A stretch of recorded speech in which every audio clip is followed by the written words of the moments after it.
सिद्धेभ्यः नमो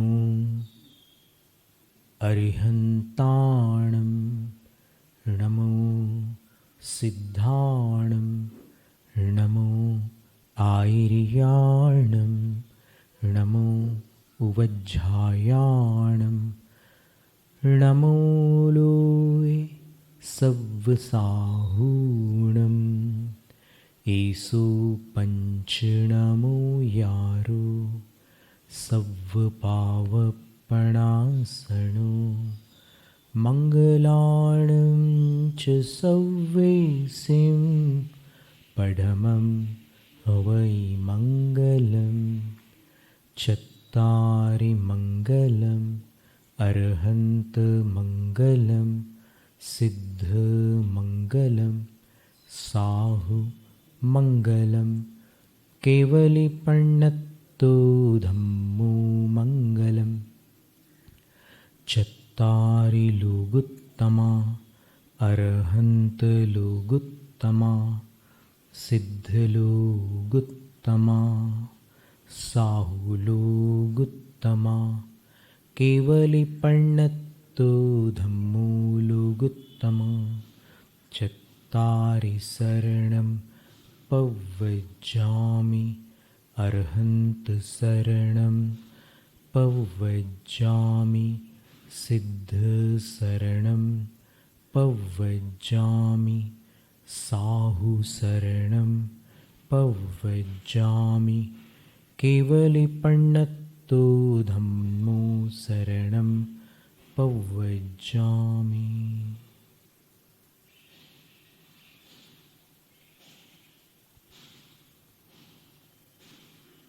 महादेवाधिदेव परम भट्टारक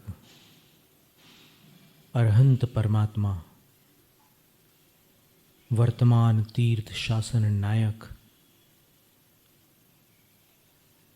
भगवान जिनेन्द्र तीर्थंकर श्री महावीर स्वामी को नमोस्तु नमोस्तु नमोस्तु।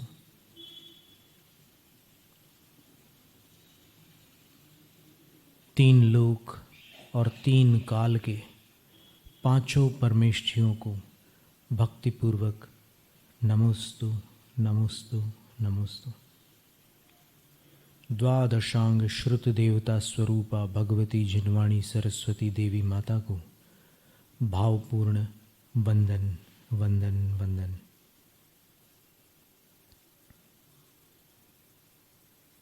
पूर्व शताब्दी के एक महान आचार्य हृदय में विराजमान परम श्रद्धेय चारित्र चक्रवर्ती आचार्य शांति सागर महाराज को नमोस्तु नमोस्तु नमोस्तु। दीक्षा शिक्षा गुरु वर्तमान में महाराष्ट्र राज्य में शिरपुर में चतुर्मासरत दीक्षा शिक्षा गुरु आचार्य विद्यासागर महाराज को नमोस्तु नमोस्तु।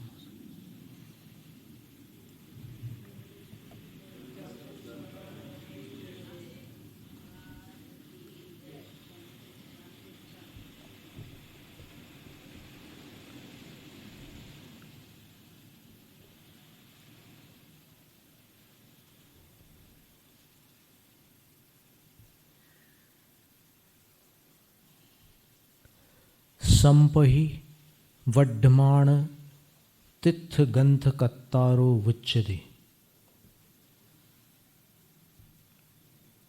वर्तमान में वर्धमान स्वामी के तीर्थ में जो ग्रंथ करता हुए गौतम गणधर इंद्रभूति गौतम गणधर उनका कथन है भगवान जिनेन्द्र महावीर स्वामी 66 दिन पहले वैशाख शुक्ला दशमी को केवल ज्ञान प्राप्त कर चुके थे।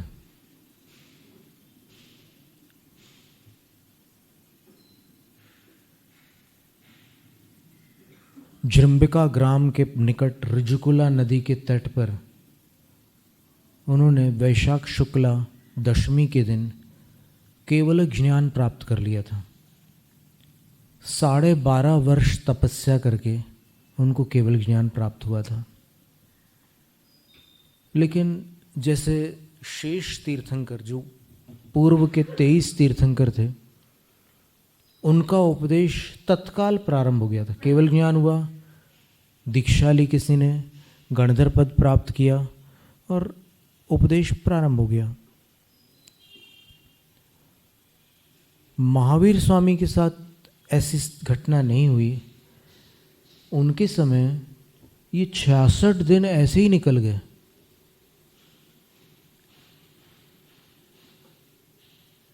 फिर इंद्र के मन में शंका हुई कि सब कुछ तैयार है, भगवान समवसरण में विराजमान है,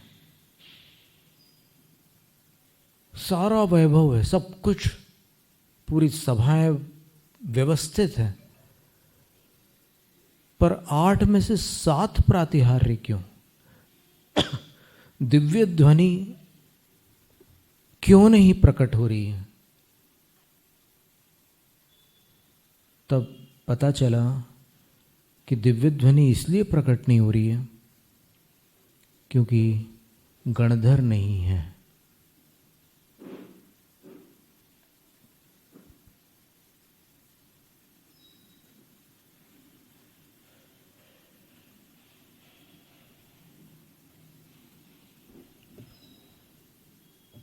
धवला की पहली पुस्तक में एक प्रश्न आया है। प्रश्नकर्ता ने प्रश्न किया था कि अब 66 दिन तक दिव्य ध्वनि नहीं खिरी, तब तक इंद्र ने क्या किया? इंद्र का सारा काम है, वो पूरा वहाँ का मुख्य व्यवस्थापक है समवसरण का। तो प्रश्न ये किया है कि उसी समय गणधर को उपस्थित क्यों नहीं कर दिया? गणधर को सौधर्म इंद्र ने तत्काल उपस्थित क्यों नहीं कर दिया? तो उसका उत्तर दिया है कि काल लब्धि के बिना इंद्र असहाय था, इसलिए वो गणधर को तत्काल उपस्थित नहीं कर सका। यानी देखिए, ये बड़ी एक विचित्र बात है। कारण कार्य विधान में अंतरंग कारण, बहिरंग कारण, मुख्य रूप से 2 ही कारण हैं। लेकिन उन कारणों में, इन 2 में जो और अंतर भेद हैं वो अनेक हैं। तो बहिरंग कारणों में जो भेद हैं, उन भेदों में एक काल भी है। संघ में एक बार साधु लोग योगाभ्यास कर रहे थे, तो एक साधु कोई आसन नहीं लगा पा रहे थे। तो आचार्य श्री ने कहा कि काल की आराधना करो। क्या अर्थ है इसका? कुछ काल तक अभ्यास करो, तब ये कार्य हो पाएगा। तो वो एक काल भी बड़ा भारी प्रत्यय होता है, बड़ा कारण होता है किसी घटना के लिए। तुम स्यादवाद से ही ग्रहण करना है इसको, नहीं तो फिर अपन ऐसी धारणा बना ले कि जब मेरा मोक्ष का काल होगा तब मेरा मोक्ष हो जाएगा, अभी से क्यों माथा पच्ची करना। तो ऐसा नहीं है। काल पर होगा, लेकिन कारण से होगा। अकेला काल उसका कारण नहीं है, उसके अन्य कारण भी है। काल तो बहिरंग कारण है ना, अंतरंग कारण भी तो है, अपना भाव। भाव नहीं हुआ तो फिर कैसे मोक्ष होगा? तो काल और भाव दोनों अपेक्षित है, और द्रव्य और क्षेत्र भी साथ में अपेक्षित है। द्रव्य भी चाहिए, उस योग्य आपका शरीर चाहिए जिससे आप मोक्ष प्राप्त कर सको। सारे प्राणी कहाँ मोक्ष जा सकते हैं? तो वो द्रव्य भी वैसा चाहिए। क्षेत्र भी चाहिए। कर्म भूमि में जिसका जन्म होता है उसी को मोक्ष होता है ना। भोग भूमि वाले तो मोक्ष नहीं जा सकते, देव और नरक गति वाले मोक्ष नहीं जा सकते। तो ये सारी बातें यहाँ पर सम्मिलित करके अपने को अभिप्राय ग्रहण करना है शास्त्रों का। नहीं तो कभी कभी क्या होता है कि कोई एक बात अपने को बहुत जच जाती है तो अपन उस बात को पकड़ लेते हैं, और जो अन्य बात उसके साथ में कही जा रही है वो अपने ध्यान में नहीं आती, तो अपन एकांतवादी बन जाते हैं। एकांतवादी कैसे बनते हैं? कोई एक पक्ष को अपन ने ज़्यादा जोर से पकड़ लिया और बाकी जितनी, इसमें कितने सारे पक्ष होते हैं। अनेकांत का अर्थ क्या है? कि प्रत्येक वस्तु में ऐसे अनेक पक्ष हैं जो परस्पर विपक्षी होते हुए भी वास्तव में विपक्ष रूप नहीं है। जैसे एक ही वस्तु अस्थि रूप और नास्ति रूप है। पहले हमने कहा था एक दिन संकेत में, ये अस्थि और नास्ति, जैसे इस पिच्छी की अपन चर्चा करते हैं तो ये पिच्छी शास्त्र नहीं है, तो वर्णन किसका है? पिच्छी का। और इसमें निषेध किसका किया जा रहा है? इससे अन्य जो भी वस्तु है उसका निषेध कर रहे हैं। तो ये नास्ति धर्म हुआ इसका। और इसी में अस्थि धर्म भी है। पिच्छी पिच्छी है तो स्वचतुष्टय की अपेक्षा से हर वस्तु अस्थि रूप होती है, पर चतुष्टय की अपेक्षा से नास्ति रूप होती है। इतना सरल विषय है।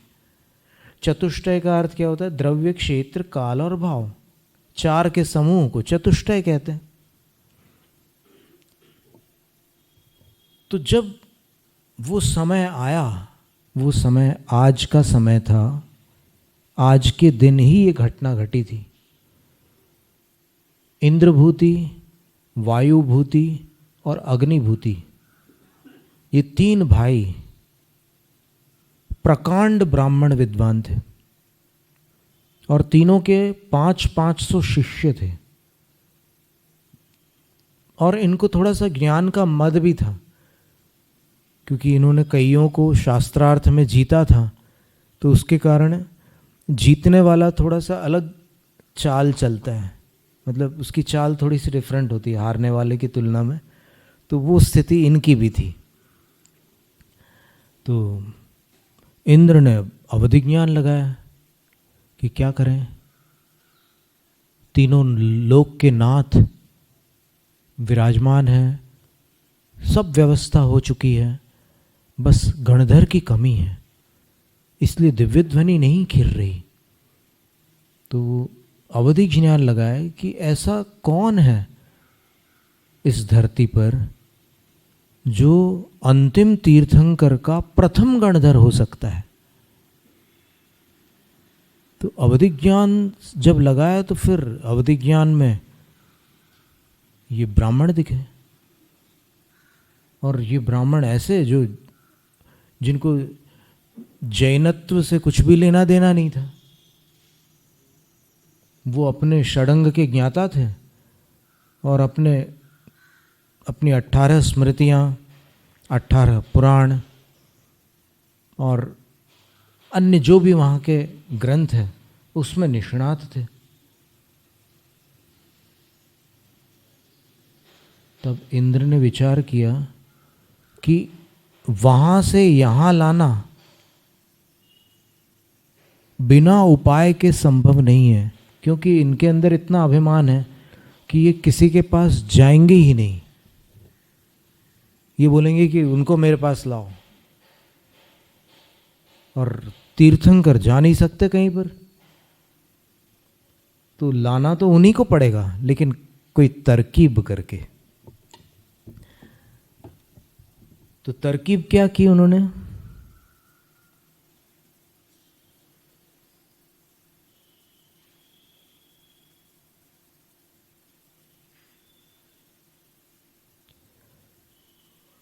यहाँ पर एक प्राकृत गाथा दी हुई है प्राकृत भाषा में, और किन्हीं स्थानों पर उसका संस्कृत रूपांतरण भी मिलता है।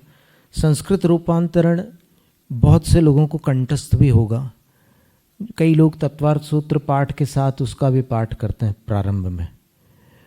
त्रैकाल्यम द्रव्य षटकम नवपद सहितम जीव षटकाय लेश्याः पंचान्ये चास्तिकाया व्रत समिति गति ज्ञान चारित्र भेदाः इत्येतन्मोक्षमूलं त्रिभुवन महितैः प्रोक्तमर्हद्भिरीशैः प्रत्येतिश्रद्दधाति स्पृशति च मतिमान् यह स वै शुद्ध दृष्टिः।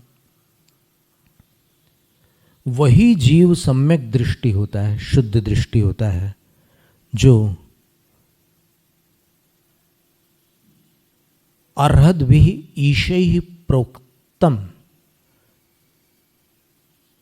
जो अर्हंत रूप ईश्वर द्वारा कथित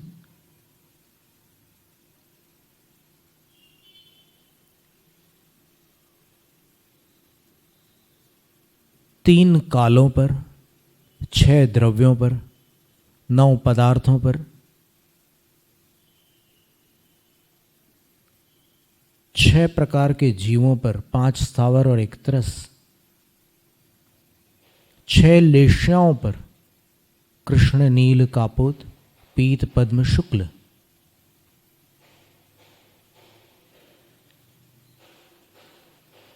5 अस्तिकायों पर, 5 व्रतों पर, 5 समितियों पर, 5 ज्ञानों पर, 5 चारित्र पर, 5 गतियों पर, 4 संसार की और 1 सिद्ध गति, इन पर जो प्रतीति करता है अर्थात विश्वास करता है, श्रद्धाति श्रद्धा करता है अर्थात अपनी मान्यता में इनको ग्रहण करता है, और स्पृशति च इनको छूता भी है, यानी अपनी हृदय की जो भावना है उसका स्पर्श भी देता है इन सबको। सवई शुद्ध दृष्टि, वही शुद्ध दृष्टि होता है, वही सम्यक दृष्टि होता है। तो यहाँ पर प्राकृत गाथा दी है, पंचेव अधिकाया छज्जीवनिकाया महव्वया पंच अट्ठय पवयण मादा सहेयो बंध मोक्षोय। 5 अस्तिकाय, 5 ही अस्तिकाय हैं,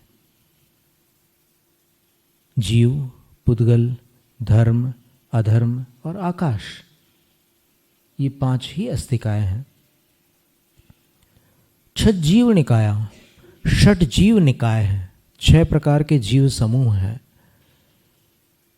पृथ्वी का एक जीव, जल का एक जीव, अग्नि का एक जीव, वायु का एक जीव और वनस्पति का एक जीव, ये 5 स्थावर कहलाते हैं। और द्विइंद्रियादयस्त्रसाहा, जिन जीवों के पास 2 इंद्रियां हैं, 3 हैं, 4 हैं, 5 हैं, वे त्रस कहलाते हैं।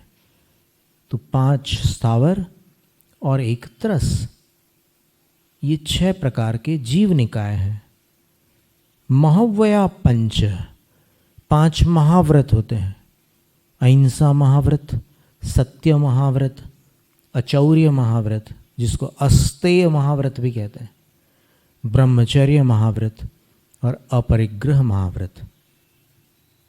अट्ठय पवयण मादा और अष्ट प्रवचन माता, अष्ट प्रवचन मातृका होती है। ये 8 प्रवचन माता कौन है?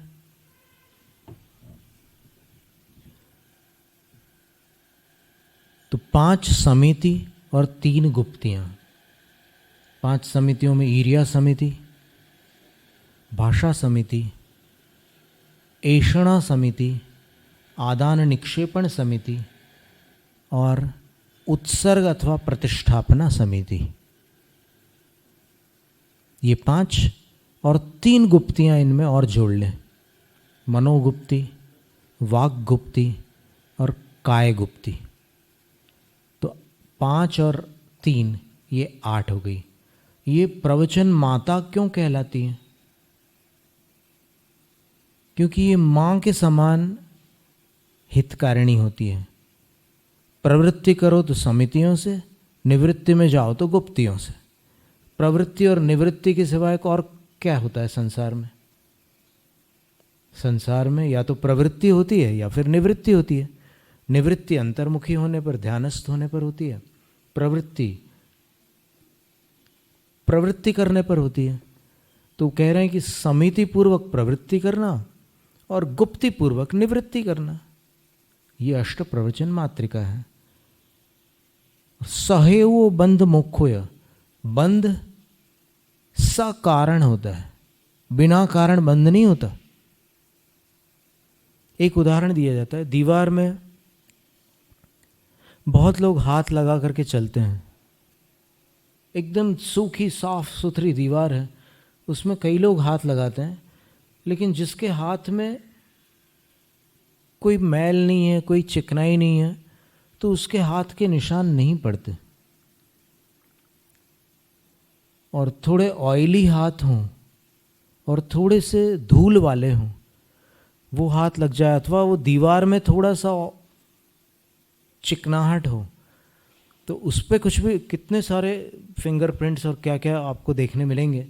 जो स्विच बोर्ड होता है ना, उसमें आप स्विचेस को देखिएगा, जो बहुत पुराने स्विच बोर्ड है, तो उसमें काफ़ी मैल जमा हुआ दिखता है आपको। तो बस आत्मा की यही हालत है। जब आत्मा राग द्वेष रूपी चिकनाई से मलिन होती है, तब उसके ऊपर कर्म रूपी धूल चिपक जाती है। उसके बिना बंद नहीं हो सकता। और ये जो चिपकना है, उस प्रक्रिया का नाम बंद है। फिर सहेवो मोक्षोय, मोक्ष भी कारण बिना नहीं होता, कारण पूर्वक ही होता है। बिना कारण के मोक्ष नहीं हो सकता। तो मोक्ष का कारण क्या है? सम्यक दर्शन ज्ञान चारित्राणि मोक्ष मार्ग। मोक्ष का जो उपाय है, उससे मोक्ष होता है। को होदिति, तो ये जो गाथा में नाम दिए हैं, 5 अस्तिकाएँ, 6 जीव निकाय, 5 महाव्रत, अष्ट प्रवचन माता, सहेतुक बंध और मोक्ष, ये क्या है? अभी तो अपन ने विवेचन कर दिया क्योंकि अपन पढ़े लिखे हैं थोड़ा सा। तो उस टाइम जो था, जब कोई गणधर नहीं थे, तब ये प्रश्न लेकर के सोहम मिंद चालनादो जाद संदेहीण पंच पंच सयंते वासी, पंच पंच सयंते वासी सह्य भादुत्तिदय परिवुदेण माणत्थंब दंसणेनेव। अब ये गाथा जैसे इंद्र ने एक वृद्ध ब्राह्मण का रूप धारण करके उन तीनों को सुनाई, तो उनमें जो ज्येष्ठ थे वो इंद्रभूति थे, फिर वायुभूति और अग्निभूति थे। तो इंद्रभूति ने इस गाथा को सुनकर विचार किया कि है क्या ये, क्या कहना चाह रहे हैं। तो उनके अंदर संदेह उत्पन्न हो गया, और संदेह उत्पन्न होने पर उन्होंने ये नहीं कहा कि मैं नहीं जानता। ये एक बड़ी समस्या होती है विद्वानों के साथ। वो भले ना जानते हो, लेकिन मुंह से नहीं बोल सकते कि नहीं जानता। तो इंद्रभूति ने भी नहीं कहा कि मैं नहीं जानता, लेकिन उन्होंने कहा कि तुम्हारा गुरु कौन है, मैं उनसे शास्त्रार्थ करना चाहता हूँ। तो इंद्र यही चाहता था कि, और शास्त्रार्थ का नियम ये है कि जो करना चाहता है उसको उसके पास जाना पड़ता है जिससे करना है। जिसको शास्त्रार्थ करना है वो चैलेंज देकर उसको यहां नहीं बुला सकता। वो जिसको चैलेंज दे रहा है उसके सामने जाकर उसको शास्त्रार्थ करना होता है। तो फिर जैसे इंद्रभूति ने कहा कि मैं उनसे शास्त्रार्थ करूंगा, चलिए, और इंद्र उनको ले जाता वहां पर। अब वृद्ध था तो अपने गति से ले जाता है, उसमें भले इंद्रभूति में आतुरता हो रही हो कि बहुत डिले हो रहा है, लेट हो रहा है, देर हो रही है, लेकिन ले जाता है। और समूह शरण में 20,000 सीढ़ियाँ थी, तो वो वृद्ध बोलता है कि अब मैं दोबारा चढ़ना तो मेरे बस का काम नहीं है, सीधा रास्ता है, यहाँ से आप पहुँच जाओगे, वो बीच में विराजमान मिलेंगे आपको। उनका नाम महावीर स्वामी है और उनको हम सब तीर्थंकर कहते हैं। तो इंद्रभूति बोलते हैं कि ठीक है, यहाँ तक पहुँचा दिया, पर्याप्त है। और वो ऊपर चढ़ने लगे, यहाँ से इंद्र विलुप्त हो गए और फिर ऊपर इंद्र उनसे पहले पहुँच गए और अपने मूल रूप में आ गए वहाँ। अब ये 20,000 सीढ़ियाँ ऐसी होती है कि आचार्यों ने लिखा है कि वो तीर्थंकर की ऊंचाई के परिमाण से उस अनुपात में होती है। आदिनाथ भगवान के समूह शरण की जो 20,000 सीढ़ियाँ थी और महावीर स्वामी के समूह शरण में जो 20,000 सीढ़ियाँ थी, वो एक बराबर आकृति की नहीं थी। महावीर स्वामी के समय कम आकृति वाली थी और आदिनाथ भगवान के समय बड़ी आकृति वाली थी। तो इतना नियम है कि जो भी सीढ़ियों पर चढ़ेगा, चाहे बाल हो या वृद्ध हो, वो अंतर मुहूर्त में 20,000 सीढ़ियां पार कर जाएगा। शिखर जी और गिरनार जी की वंदना अपन करते हैं, तो जैसे हमने स्वयं की हुई है, तब समूह शरण की याद आती है कि समूह शरण में 20,000 सीढ़ियां अंतर मुहूर्त में लोग पार कर जाते हैं। यहाँ तो अपने को अपने श्रम से बिना भगवान के सानिध्य के, वहाँ केवल वो क्षेत्र है, पवित्र स्थल है, वहाँ जाने के लिए अपने पुरुषार्थ से जाना पड़ता है। कई बार तो कुछ बूढ़ी अम्मा लोग बोलती हैं कि क्या भगवान आप इतनी दूर जाकर के मोक्ष पहुँचे, अब हमें चढ़ने में कितनी परेशानी हो रही है। तो भगवान ने ये सोचकर वहाँ से मोक्ष प्राप्त नहीं किया था कि बाद में चढ़ने वालों को परेशानी होगी। वो तो अपने गुणस्थानों की सीढ़ी पर चढ़कर पार हो गए। अब इनको अगर परेशानी हो रही है तो फिर इनको मोक्ष थोड़ा देर से मिलेगा, जो खुशी खुशी जाएगा उसको जल्दी मिलेगा। इतनी सी परेशानी से घबरा जाने से कैसे काम होगा। उन्होंने कितनी परेशानियों को पार करके निर्वाण प्राप्त किया, बड़ी बात है। परेशानियों से डरने वालों का मार्ग जैन मार्ग नहीं है। भले जैनियों के पास सुख सुविधाएं अधिक हो, लेकिन जब वो त्यागी बन जाते हैं तब सारे कष्टों को सहर्ष सहन करते हैं। साधुओं के मुखड़े देखो आप,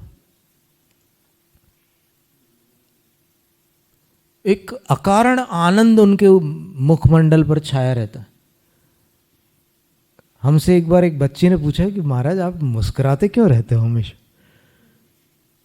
आप अंदर किस क्या याद करते हो, क्या सोचते हो। ऐसे छोटी बच्ची, उसका रिंकी नाम था, कहाँ वो शायद जबलपुर में थी। तो फिर हमने कुछ नहीं बोला। फिर वो ऐसे झुक कर कई बार वो देखती थी कि महाराज जी खुश क्यों हैं, इतने खुश क्यों हैं, इतने खुश क्यों। तो इसका कारण क्या है? त्याग, बोझ नहीं है। बोझ उतर जाने का नाम त्याग है।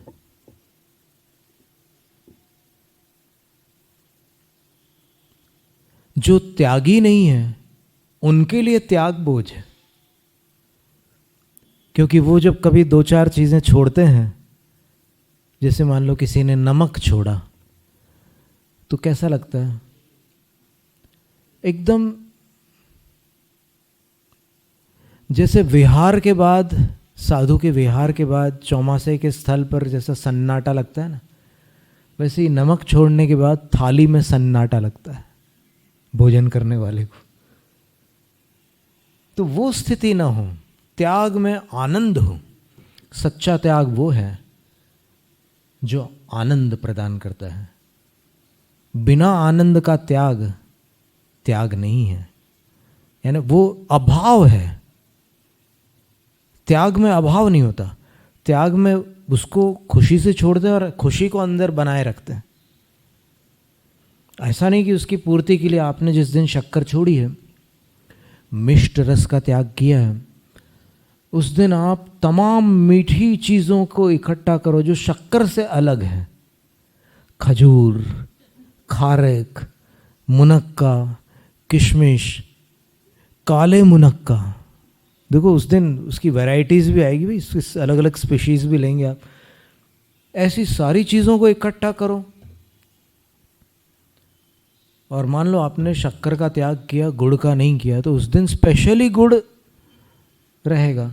तो ये खाना पूर्ति है। ये आप उस अभाव में आनंदित नहीं है, इसलिए आपको ये पूर्ति करनी पड़ रही है।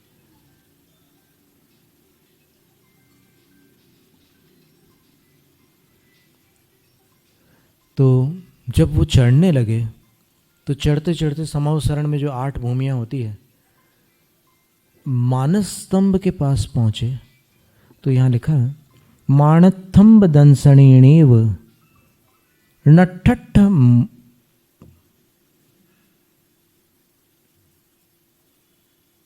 मणेण होता। मानस स्तंभ के दर्शन मात्र से उनके 8 मद नष्ट हो गए। ज्ञान का जो अभिमान था वो समाप्त हो गया। जो पूजा का अभिमान था, सारे शिष्य उनको पूजते थे, उसका जो अभिमान था वो नष्ट हो गया। कुल का मद नष्ट हो गया, पिता का जो वंश था उसका जो अभिमान था वो चला गया।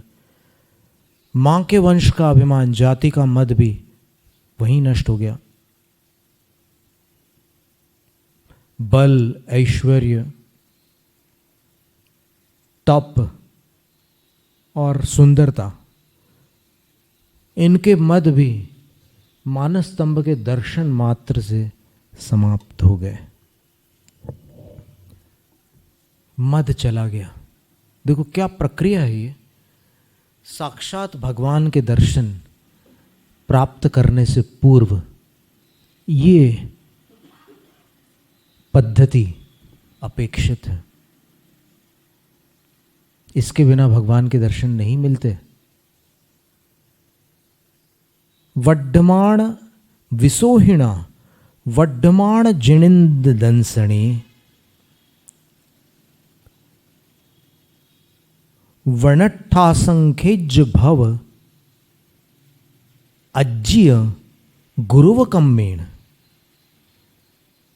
क्या सुंदर शब्द लिखे हैं आचार्य वीरसेन स्वामी ने। ये धवल ग्रंथ की 9वीं पुस्तक की पंक्तियां हैं प्राकृत भाषा में।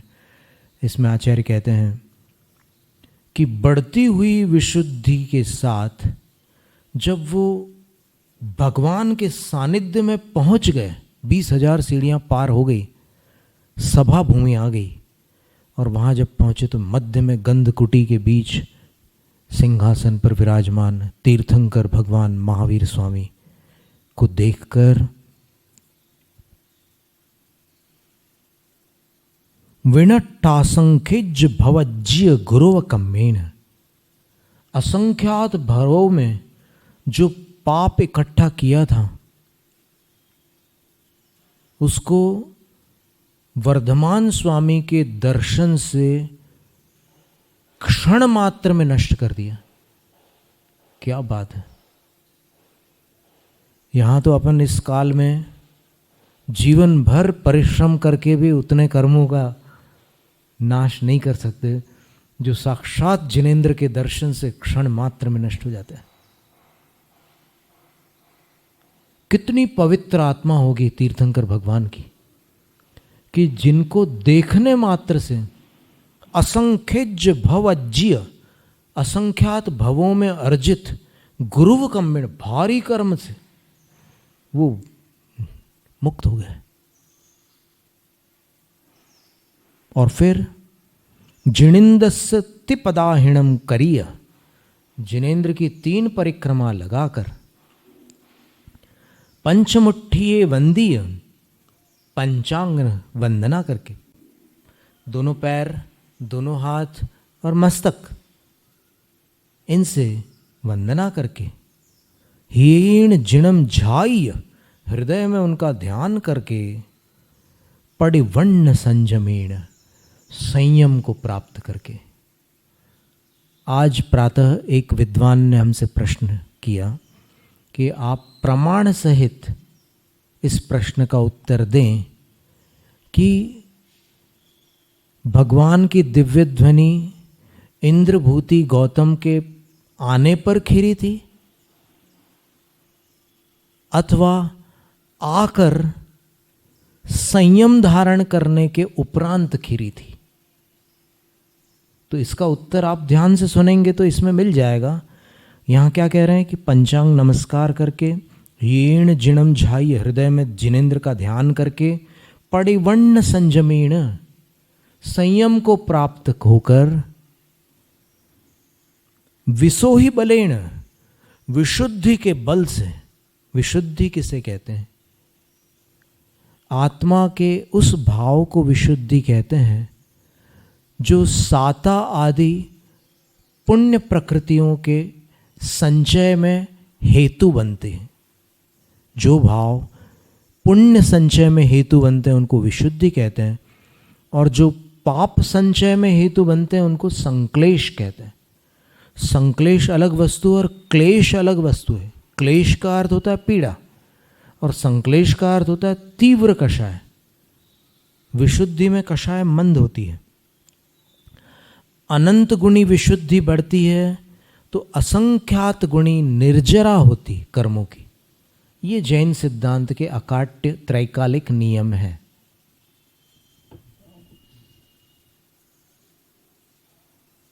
अंतो मुहूर्तस्य उपन्यासेस गणिंद लक्षणेन, अंतर मुहूर्त 48 मिनट के भीतर भीतर के समय को अंतर मुहूर्त कहते हैं। उतने काल में गणेन्द्र यानी गणधर के अशेष लक्षणों को उन्होंने उत्पन्न कर लिया। अर्थात गणधर की जितनी विशेषताएं होती है वो सब उनको प्राप्त हो गई। दीक्षा लेते ही साथ अंतर मुहूर्त में उन्होंने गणधर के सब गुणों को प्राप्त कर लिया।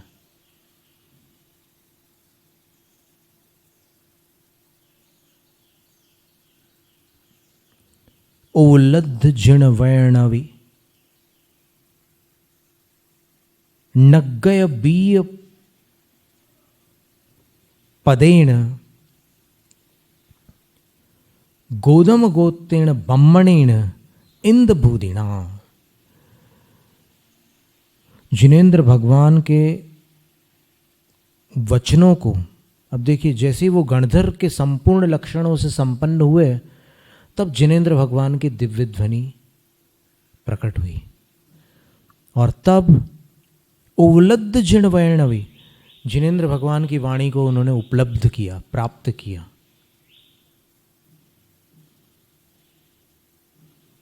और उस जिन वाणी में निर्गत जो बीज पद है, दिव्य ध्वनि में सामान्य उपदेश तो रहता ही है, लेकिन कुछ बीज पद होते हैं। वो बीज पद सारे श्रोता ग्रहण नहीं कर सकते। उसके लिए इतनी बड़ी पात्रता अपेक्षित है। केवल वो गणधर देव ही उन बीज पदों को पकड़ते हैं, ग्रहण कर पाते हैं। तो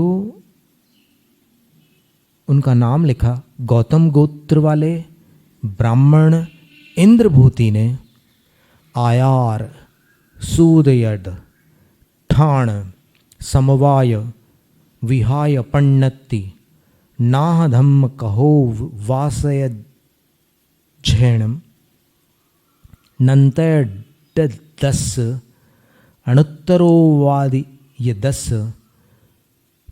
पण्णवायरण विवाय सुत दिट्ठिवादाणम बारहंगाणम सामाय चौवीसथय वंदना पडिक्कमण वैणय्य किदियम दस वेयालिय उत्तरज्जयण कप्प व्यवहार कप्पा कप्प महाकप्प पुंडरीय महापुंडरीय निसिहियाणम चौदस पैण्ययाणम अंगबज्जाणम च सावण मास बहल पख जुगादि पडिवय पुव्व दिवसे जीर्ण रयणा कदा।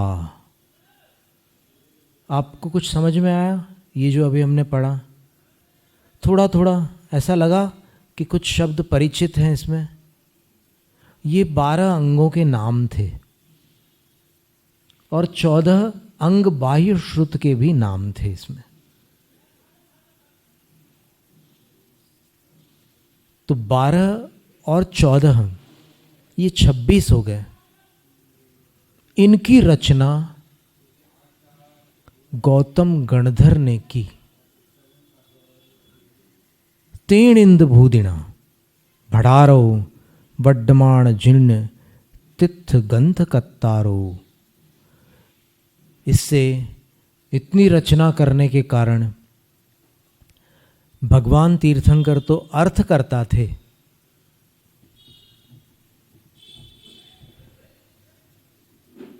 यानी पदार्थों के उपदेशक थे। दिव्य ध्वनि के द्वारा उनका उपदेश हुआ था, लेकिन गौतम गणधर ने ग्रंथ रूप रचना की। ग्रंथ रूप रचना यानी शब्दों और काव्यों में उन्होंने ये सारी रचना की।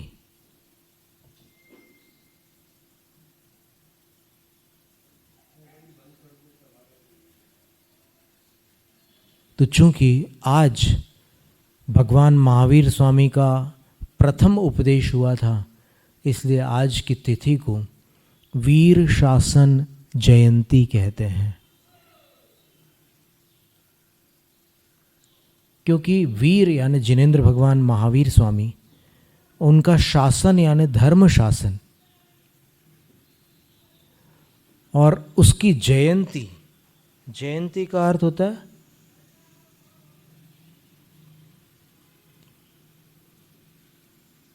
जो विजयी हो, जो विजयशील होते हैं, उनको उस विजयशील तिथि को जयंती कहते हैं। तिथि स्त्रीलिंग है, जयंती शब्द भी स्त्रीलिंग है। तो जिस तिथि पर विजेता जन्म लेते हैं वो तिथि उनकी जयंती तिथि कहलाती है। जी धातु में क्षत्रि प्रत्यय करके ये रूप बनता है जयंती, और ङीप प्रत्यय और जोड़ा जाता है व्याकरण से स्त्रीलिंग बनाने के लिए। तो जयंती ये रूप बना। जयंती का अर्थ होता है विजय प्राप्त करने वाली। ये कितनी सारी तिथि आती है। महावीर जयंती आती है कि नहीं आती? फिर आदिनाथ जयंती आती है कि नहीं आती? अन्यत्र भी देखिए आप, हनुमान जयंती आती है कि नहीं आती है? आती है।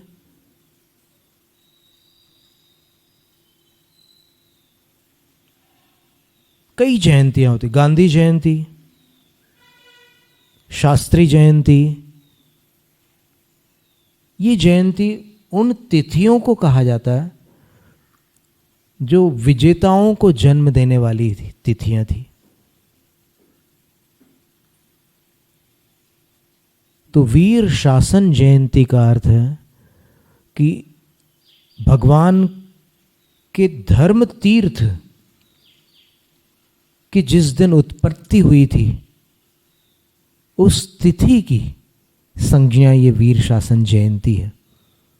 आज की तिथि पर भगवान महावीर स्वामी का प्रथम उपदेश हुआ था और फिर उन्होंने लगभग 30 वर्षों तक उपदेश किया। भरत क्षेत्र के संपूर्ण आर्यखंड में उनका भ्रमण हुआ। राजगृह में वो अनेक बार आए। कई स्थानों पर तीर्थंकर एक बार जाते हैं और कुछ स्थानों पर अनेक बार आए, क्योंकि उनके समोसरण के जो प्रधान श्रोता थे वो राजगृह में रहते थे। पर भगवान की जो गति थी, आगति थी, वो वीतराग थी। वो श्रोता रहते हैं इसलिए वो वहाँ गए हो, ऐसा नहीं है। वहाँ का जीवों का पुण्य कहा जा सकता है, ये सहज होती है। शास्त्रों में लिखा है कि तीर्थंकरों की जो प्रवृत्तियाँ होती है वो मोह रहित होती है, राग रहित होती है, द्वेष रहित होती है। इसलिए वो प्रवृत्तियाँ औदैक मानी जाती है। औदैक होते हुए भी क्षयिक मानी जाती है, क्योंकि भगवान जो है कर्मों का क्षय कर चुके हैं, 4 घाती कर्मों का क्षय कर चुके हैं। तो आज इंद्रभूति पहुँचे, पहले गणधर बने, फिर भगवान की दिव्य ध्वनि प्रकट हुई और उसके बाद उस दिव्य ध्वनि से गणधर ने बीज पदों को ग्रहण किया और उन बीज पदों के माध्यम से उन्होंने 12 अंगों की और 14 अंग बाह्य श्रुत की रचना कविता में की। इतनी भारी रचना कविता में करना लगभग असंभव है। ये अंगों की जो रचना है, 12 अंगों की जो रचना है, इसके विषय में पंडित अमरचंद्र जी, अमरचंद जैन, शाहपुर वालों ने कहा था, गणेशगंज शाहपुर वालों ने, कि यदि A4 साइज का प्रिंट आउट निकाला जाए, जितने अक्षर 112 करोड़ पद हैं और एक पद में 16 अरब से अधिक अक्षर हैं, द्वादशांग में 112 करोड़ से भी अधिक पद हैं और 112 से भी अधिक जो पद हैं उनमें से एक पद में 16 अरब 34 करोड़ से भी अधिक अक्षर हैं। उनका अगर A4 साइज में प्रिंट आउट निकाला जाए और वो जो बीच में पेजेस कट होते हैं ना, या जो भी होता है उसमें पेजेस अलग निकल आते हैं, वो पेज अगर जॉइंट रहे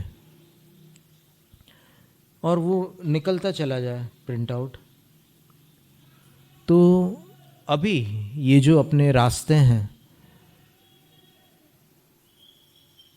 वो पूरा का पूरा प्रिंट आउट 5 मील से भी अधिक लंबा होगा। 5 मील, 5 मील को 1.6 से मल्टीप्लाई करो तो उतने किलोमीटर्स हो जाएंगे।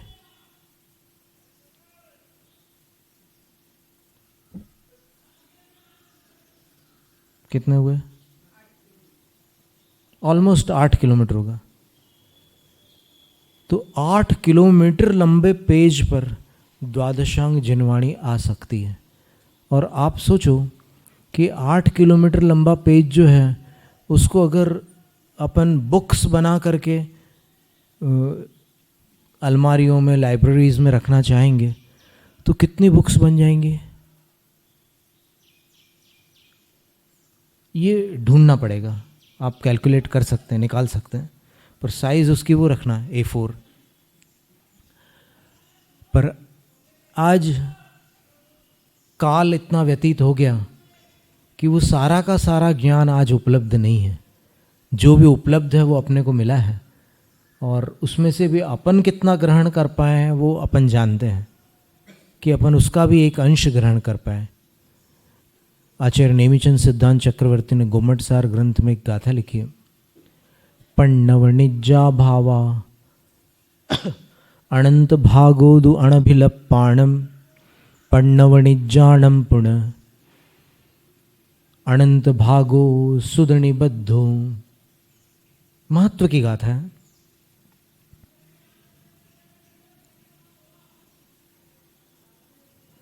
जिनेंद्र भगवान, तीर्थंकर भगवान जो बात दिव्य ध्वनि में नहीं बता पाए,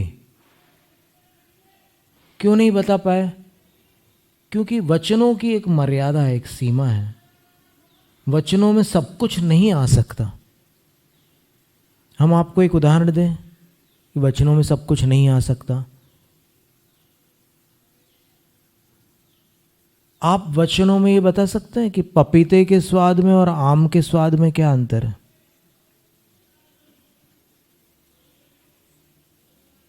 वचनों में नहीं बता सकते, क्योंकि वो स्वाद जो है वो ज्ञान गम्य है। वो जिह्वा इंद्रिय से जाना जा सकता है कि हाँ ये पपीता। कोई आंख बंद करके आपको देखो, कलर दोनों के एक जैसे होते हैं ना, आम और पपीते के। अभी वो बाहर का आने लगा एक ताइवान का, जो दूसरा पपीता लाल रंग का आने लगा। अपन जो आम के कलर वाला पपीता है उसकी वैसी ही आकृति बना करके दे दो किसी को, जिसको आकृति देखकर वो ना समझ सके कि आम है या पपीता। तो जब वो मुंह में डालेगा तो वो पहचान जाएगा ना, तुरंत पहचान जाएगा।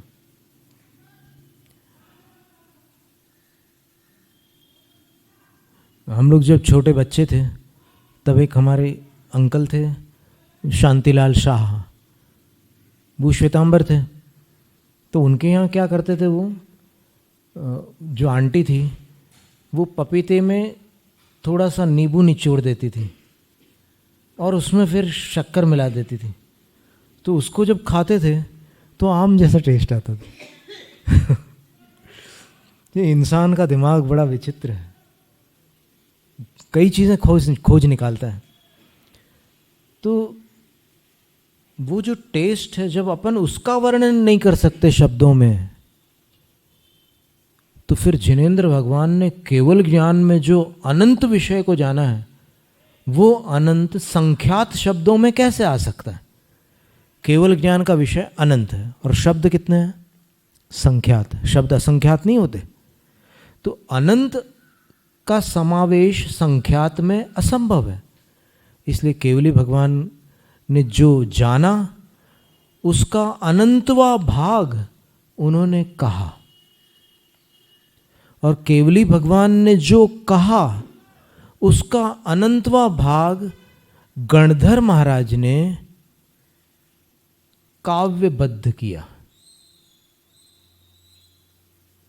और उसका एक छोटा सा भाग अपने को प्राप्त हुआ। और अपन समझ रहे हैं कि हम कितने ज्ञानवान हैं। तो आज के उपदेश में ये समझ लेना कि ज्ञान का मद संभव ही नहीं है। कैसे संभव है? किस ज्ञान का मद? कितना ज्ञान है अपने पास? किसी की जेब में 5 का नोट हो तो क्या वो करोड़पति की चाल चल सकता है? असंभव। उसी प्रकार अपने पास उस केवल ज्ञान का अनंतवा भाग जो दिव्य ध्वनि में आया था, दिव्य ध्वनि का अनंतवा भाग जो गणधर ने द्वादशांग और अंग बाह्य में प्रस्तुत किया, और उसका भी एक छोटा सा हिस्सा अपने पास है, और वो भी सबके पास नहीं है, कुछ लोगों के पास है। तो किसका अभिमान करें? मानस स्तंभ के दर्शन मात्र से 8 प्रकार के अभिमान नष्ट हो जाते हैं। तो अपन आज वीर शासन जयंती के दिन महावीर स्वामी को नमस्कार करके, परोक्ष नमस्कार है, ठीक है, वो तो मोक्ष चले गए, लेकिन वो यहाँ पर थे इस धरती पर, उनका स्मरण करके अपन नमस्कार करते हुए अपने मदों से छुटकारा चाहते हुए उनकी भक्ति करते हैं।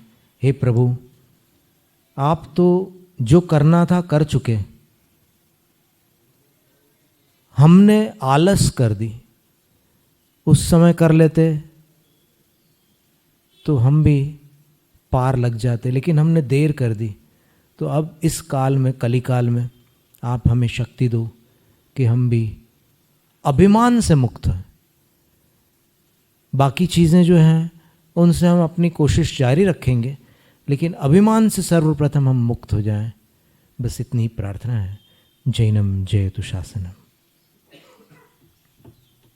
वांछित फलदात्री चिंतामणि सदृश मात तेरा, वंदन करने वाले मुझको मिले पता मेरा।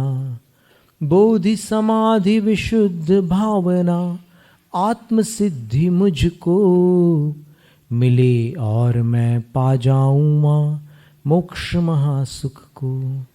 शास्त्र पठन में मेरे द्वारा यदि जो कहीं कहीं प्रमाद से कुछ अर्थ वाक्य पद मात्रा छूट गई, सरस्वती मेरी उस त्रुटि को कृपया क्षमा करें, और मुझे कैवल्य धाम में माँ विलंब धरे। 9 बार नमोकार।